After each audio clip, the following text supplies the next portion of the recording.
The first number the audience heard was 857. 857 compromised workstations. Developers, freelancers, Web3 engineers, people who had accepted a coding test and received something else. Episode 1 began with that discovery. Real machines, real credentials, real people. That number killed the honeypot theory because it carried the mess of real workstations. This episode is not about making that number bigger. It is about the kind of record that appeared when the wider corpus came into view. Not another developer, not another freelancer, not another person who had been tricked into opening a repository. 5 of them were not victims. They were operator workstations. The same pipeline that harvested browser sessions, wallet material, source code tokens, and development credentials from targets had also ingested machines used by the people running the campaign. A supervisor's machine, a persona operator's machine, a test workstation, a provisioning machine, an operator node used close enough to the campaign that the campaign collected from it too. The malware did not ask who owned the machine. It did not ask whether the person behind the keyboard was a target, a contractor, a subordinate, a tool builder, or an operator testing his own deployment. It read the machine. It moved the data. It treated the factory floor the same way it treated the people outside the factory. That was the mistake. Not a cinematic mistake, not a villain pressing the wrong button, a design mistake. The collection system was built to collect everything. Then the people who ran it got close enough to be collected. This is the fake interview. I am Valhax from Red Asgard. Episode 3, The Factory. The first number mattered because it proved harm. 857 compromised workstations, 90 countries, hundreds of thousands of credential records. That was the number episode 1 opened with, because it answered the largest question we had at the time. The operation was real. The victims were real. The credentials were real. The fake interview was not theater for researchers. It was a working credential theft pipeline aimed at people who build software. But a victim count is not the same thing as understanding an operation. A count tells you scale. It does not tell you structure. It does not tell you who is sending the messages, who is buying the accounts, who is maintaining the personas, who is provisioning the servers, who is testing the builds, or who is sitting behind the panel when the data starts moving. For that, you need the operation to make a different kind of mistake. The campaign made that mistake by treating its own machines like everyone else's. The exfiltration pipeline had one principle: collect whatever the machine holds and transmit it through the same channel. No judgment, no identity check, no question like, is this a target machine or is this an operator machine? That kind of distinction matters to humans. It did not matter to the toolchain. If a developer ran the malicious project, the pipeline collected from the developer. If an operator tested the malicious project, the pipeline collected from the operator. If a persona manager opened the tooling from a workstation used for campaign work, the pipeline collected from that workstation. If a provisioning machine touched the same collection path, the pipeline collected the infrastructure supply chain too. That is why this episode is not about a new lure. Episode 2 already showed how the job story becomes delivery. This episode is not about whether the backend data was real. Episode 1 already answered that. This episode is about what happened when the machinery behind the campaign started reporting on itself. From the outside, the campaign looked like infrastructure, command and control servers, dead drops, payloads, ports, panels. But from the inside, it looked like work. folders, templates, spreadsheets, fake profiles, Telegram chats, credential stores, target lists, payment accounts. Not a ghost story, an office. And the office had left itself inside the evidence. The phrase factory can sound like a metaphor. Here, it is useful because the operation behaved like one. A factory does not make one thing by accident. It repeats a process. It takes inputs, moves them through stages, and produces outputs at scale. This campaign had inputs: developer profiles, LinkedIn accounts, GitHub accounts, freelance identities, fake companies, interview scripts, repositories. The campaign had stages: identify a target, approach the target, move the target into a conversation, deliver a coding test, get the code running locally, harvest whatever the workstation holds, then sort the result. The output was credential material, wallet material, source code access, browser sessions, local files, and in some cases, access into organizations the campaign had not directly selected. That was already bad enough, but the factory had a second output. It produced records about itself. One self-infected machine exposed the social engineering floor. Another exposed testing behavior. Another exposed persona manufacturing. Another exposed infrastructure provisioning. Another exposed how long a workstation could remain infected while still being used by someone connected to the campaign. Each one was a different window into the same operation. The important point is that this was not a vulnerability in the normal sense. It was not a clever exploit chain. It was not a hidden trick in the panel. It was the predictable consequence of a system that collected before it understood. The operators had built a machine that did not care who it consumed. Then they fed themselves into it. The first workstation mattered because it did not just contain credentials, it contained the campaign's work. On that machine, investigators found material organized around the social engineering function: outreach templates, lure scripts, fake professional profiles, persona material, and the communication records that showed people giving and receiving instructions. Not just malware, management.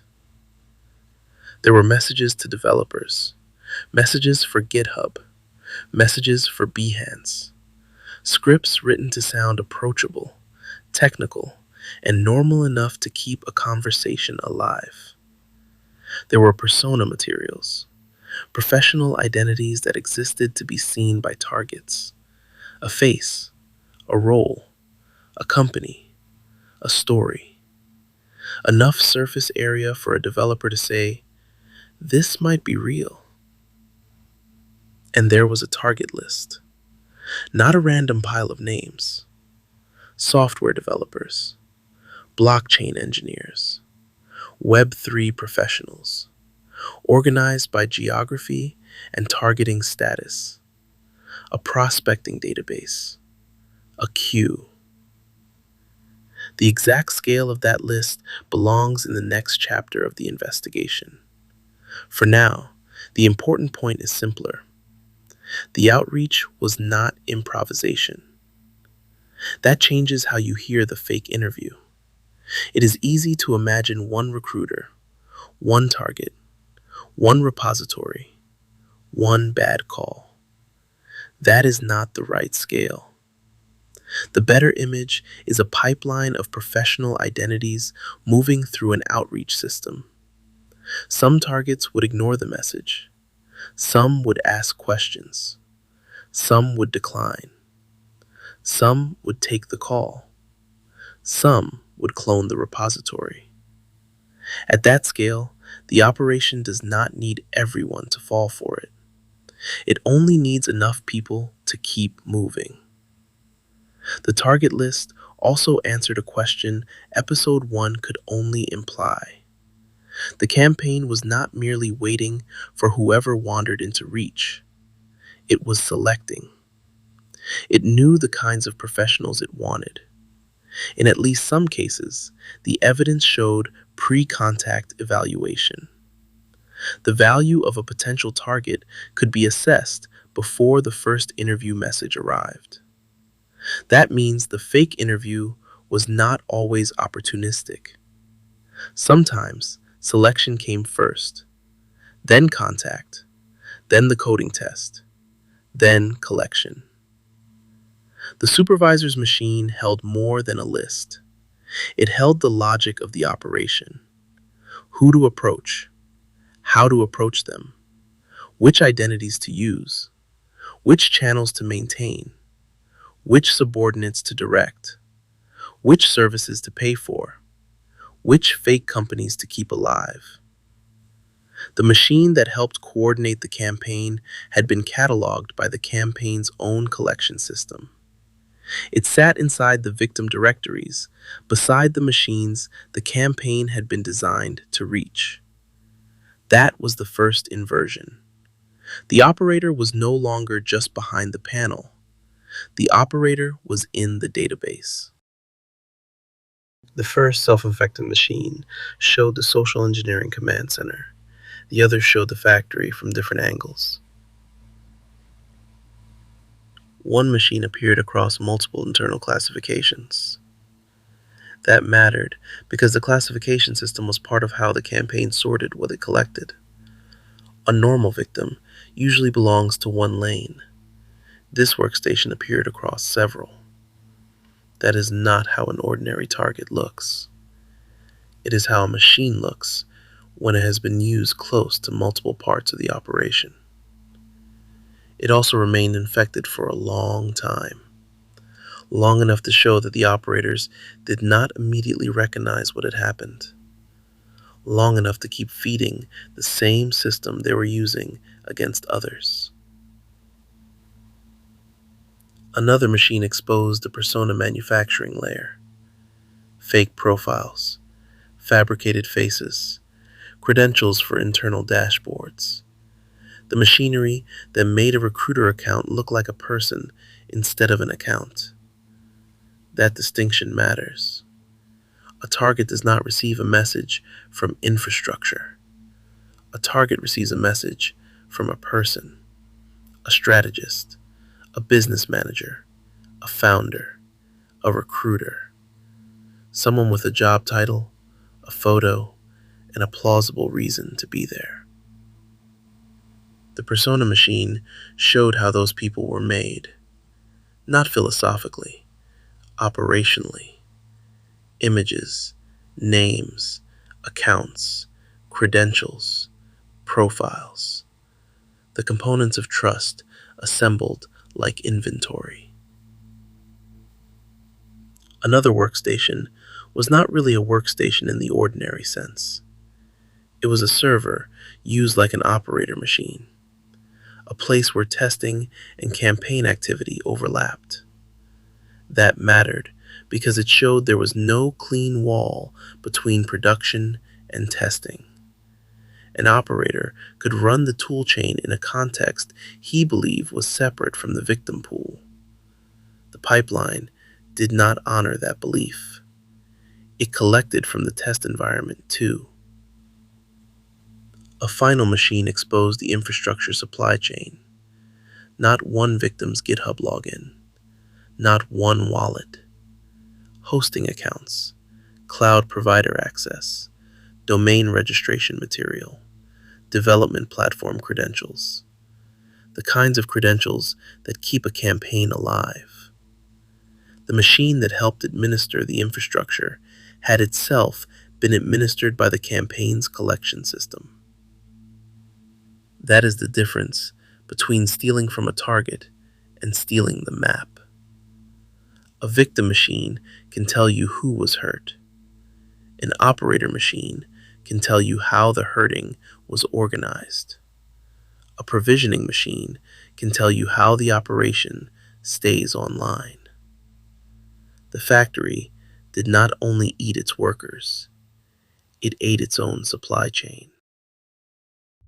There was another kind of access in this phase that changed the texture of the investigation. Not because it gave a neat answer, because it showed the operator environment as a working place. Most adversary infrastructure is reconstructed from the edges: a domain, a server, a payload, a log fragment, a network pattern. You infer the center from what leaks outward. This machine was different. The logs were still there. The system had preserved records of use. The environment had not been fully cleaned. Files, browser artifacts, event logs, directories, archives, and recent activity remained available for analysis. For once, the investigation was not only reading the edges, it was reading from the center. We are not going to narrate how that access worked, not the provider workflow, not the authentication path, not the exact sequence, not anything that turns this episode into an operator access manual. The operational point is enough. The machine had kept its memory. And what that memory showed was not a superhuman adversary. It showed a working system with clutter. Archives on the desktop, a browser profile tied to campaign accounts, local folders full of collected material, records of remote access, artifacts from tooling, evidence of a human operator moving through the same kinds of shortcuts, habits, and unfinished cleanup that defenders see in any real environment. That is important because cyber stories often make adversaries too abstract. A group name, a country, an acronym, a logo on a slide. But operations are run through machines. Machines have histories. People leave paths. They use names. They reuse accounts. They test things locally. They forget to clean logs. They put sensitive material in places that are convenient until convenience becomes evidence. The operator machine did not make the campaign less serious. It made it more real. Because the same operation that could reach developers across countries was also running through ordinary administrative mistakes. Plain directories, remembered sessions, staged data, local clutter. That contrast is the story. From the outside, the infrastructure could look disciplined. From the inside, the operation looked like work performed by people who made mistakes. OtterCookie still belongs in this episode, not as the central mystery, as the instrument. Episode 2 showed how the delivery worked: the fake company, the repository, the local execution path, the moment where professional cooperation became code execution. OtterCookie answers a different question.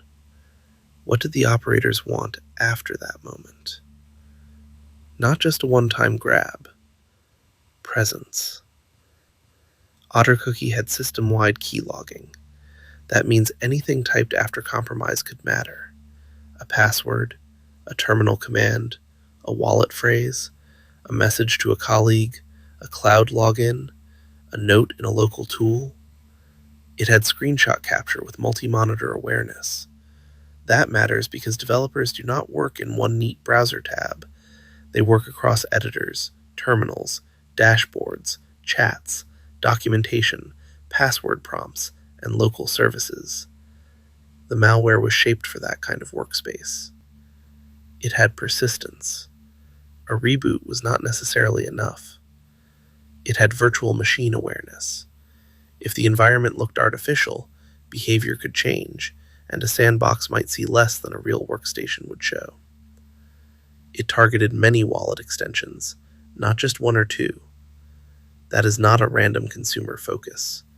It fits a campaign that expects to reach people who work in crypto and Web3. The point is not that OtterCookie was exotic. It was practical. It understood the machine it wanted. A developer workstation is valuable because it is already trusted by other systems. The browser is logged in. The editor opens real projects. The terminal knows where the keys are. The password manager may be nearby. Wallet extensions may be installed. Cloud consoles may still have sessions. Local dev servers may be running. OtterCookie was built for the period after the first execution, not the knock on the door, the time inside the room. That is why the old phrase from the earlier draft still works, but in a different place. Beavertail looked like access malware. OtterCookie looked like occupation malware. And once you understand the factory, that makes more sense. The campaign did not only need a door into the target's machine, it needed a way to watch what happened after the door opened. The self-infected machines did something malware samples could not do by themselves. They showed the organization. The telegram export recovered from one operator machine contained more than 30 chats. That matters because a chat export is different from a payload. A payload shows capability. A chat export shows work. Who gives instructions? Who relays them? Who executes? Who buys accounts? Who pays for services? Who receives proceeds? Who keeps the fake identities alive? The visible hierarchy was not inferred from timing or infrastructure alone. It was present in communications. A supervisor, a mid-level operator, subordinates, a person responsible for LinkedIn account procurement, fake business roles used with victims, tasking flowing down, reports and payments moving through the same operational channels. That is the point where the campaign stops looking like one person with malware and starts looking like a staffed operation. Not necessarily large in the way a normal company is large, but structured. Roles, responsibilities, procurement, targeting, persona management, payment logistics. Even the geography complicated the picture.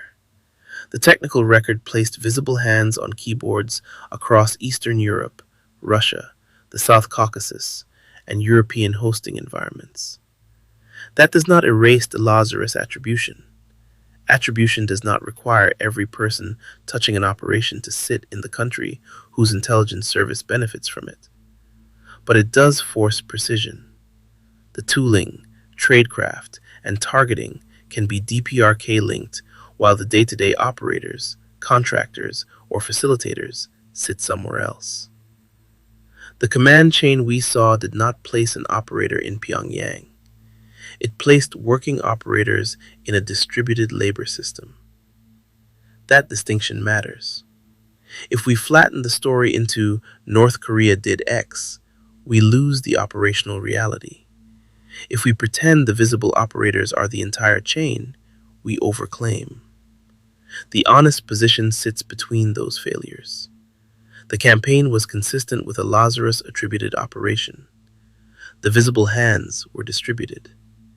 The evidence showed a staffed system with roles and tasking. It did not show every layer of authority above that system. That is not weaker reporting. It is stronger reporting. Because the goal is not to make the attributions sound clean. The goal is to describe the machine accurately. There is a defender lesson here, but it is not just do not run interview code. That lesson is still true. Use disposable environments. Do not use your real browser profile. Do not mount SSH keys, cloud credentials, package tokens, wallet extensions, or password manager sessions into unknown code review environments. Inspect package scripts and editor automation before trusting a repository. Treat dependency installation as code execution. Treat workspace configuration as code execution. those rules still matter. But the factory adds another lesson. The attacker is also an organization with workflows, and workflows leave artifacts. A fake recruiter account is not just a persona. It is an asset that was created, funded, maintained, and reused. A fake company is not just a website. It is infrastructure with hosting, domains, accounts, payment methods, and operators assigned to keep it alive. A target list is not just a spreadsheet. It is the upstream edge of a credential theft pipeline. A malware family is not just code. It is a product inside an operator workflow. That means defenders should look beyond the final payload. Look for the procurement layer. Look for account farms. Look for repeated fake company patterns. Look for the way recruiter personas are funded. Look for repeated language across outreach. Look for repositories that share scaffolding, not just malicious files. Look for infrastructure shapes, not only individual IPs. For companies, the practical control is still architectural. Give engineers isolated environments for external code review. Make that the default, not a personal preference. Shorten credential lifetimes. Scope developer tokens. Monitor suspicious child processes from editors, package managers, Node, Python, shell scripts, and build tools. Alert when a new repository causes unexpected outbound connections. Treat sudden wallet extension access, browser profile scraping, and credential store reads from a coding test environment as hostile. For threat researchers, the factory teaches restraint. Do not turn operator mistakes into public reproduction steps. Do not publish raw access paths, live credentials, victim names, or mechanics that help the next actor walk the same route. The story is the structure. The public value is understanding how the operation worked. The private details belong in law enforcement packages, victim notifications, and vetted partner channels. The audio version follows that rule. We are not reading endpoint paths. We are not reading credentials. We are not naming victims. We are not giving access instructions. The point is not to teach anyone how to enter the factory. The point is to show what the factory was. The most important finding in this phase was not that the operators made mistakes. Everyone makes mistakes. The important finding was the kind of mistake. They built a system to collect indiscriminately. They built it for developer machines. They built it to harvest credentials, sessions, files, wallet material, source code access, and whatever else the workstation held. They built it to treat every infected machine as a source. Then they used it near their own work. The system did not rebel. It did not malfunction. It did exactly what it was designed to do. It collected. That is what makes the phrase accurate. The factory ate its workers. Not because the workers were uniquely careless, because the factory had no concept of worker, only machine, only data, only collection. Episode 1 showed the harm outside the factory. Episode 2 showed how people were moved toward the door. This episode showed what happened inside the factory when the machinery turned inward. The target list, the persona infrastructure, the supervisor's chats, the operator workstations, the provisioning accounts, the command chain, the tools built not just to infect, but to occupy. The campaign was not a single fake interview. It was an industrial process wearing the shape of a job opportunity. And for a moment, because of its own design, that process recorded the people running it. That is the lesson this episode should leave behind. The attacker was not magic. The attacker was organized. And organization leaves traces.